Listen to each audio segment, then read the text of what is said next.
পুজো যত এগিয়ে আসছে ততই আবহাওয়া নিয়ে বাড়ছে উদ্বেগ। বিহারের ওপর ঘূর্ণাবর্ত রয়েছে, উত্তর বাংলাদেশেও আরও একটি ঘূর্ণাবর্ত। সাগর থেকে প্রচুর পরিমাণে জলীয় বাষ্প ঢুকছে এবং যার জেরে রাজ্য জুড়ে আজ বৃষ্টির পূর্বাভাস থাকছে।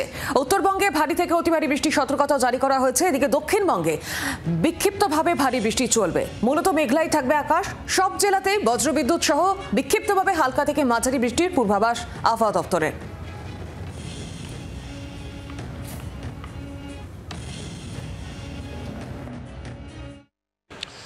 অক্টোবরের দ্বিতীয় সপ্তাহের দ্বিতীয়ার্ধের আগে দক্ষিণবঙ্গ থেকে মৌসুমি বায়ু বিদায় নিচ্ছে না। দেশের নানা প্রান্ত, বিশেষ করে রাজস্থান এবং গুজরাতের একটা বিস্তীর্ণ এলাকা থেকে ইতিমধ্যে বিদায় নিয়েছে মৌসুমি বায়ু। পশ্চিমবঙ্গের ক্ষেত্রে তার অবস্থান আলাদা।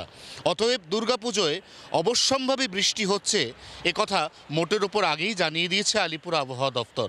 এই অবস্থায় রান্না পুজোর দিন সকালে আকাশের অবস্থা ভালো নয়। যে কোনো মুহূর্তে বৃষ্টি হবে গোটা দক্ষিণবঙ্গ জুড়ে। আজও ভারী বৃষ্টির সতর্কতা উত্তরবঙ্গে।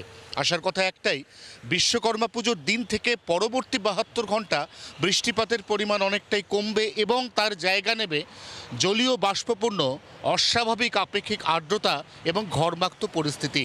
এই অবস্থায় মহালয়ার দিন আবারও বিক্ষিপ্তভাবে রাজ্যের কোনো কোনো জেলায় বৃষ্টিপাতের পূর্বাভাস রয়েছে। 24 ঘন্টার জন্য ক্যামেরায় জয়ন্তর সঙ্গে অয়ন, কলকাতা। বাংলার আওয়াজ, বাঙালির আবেগ, জি 24 ঘন্টা।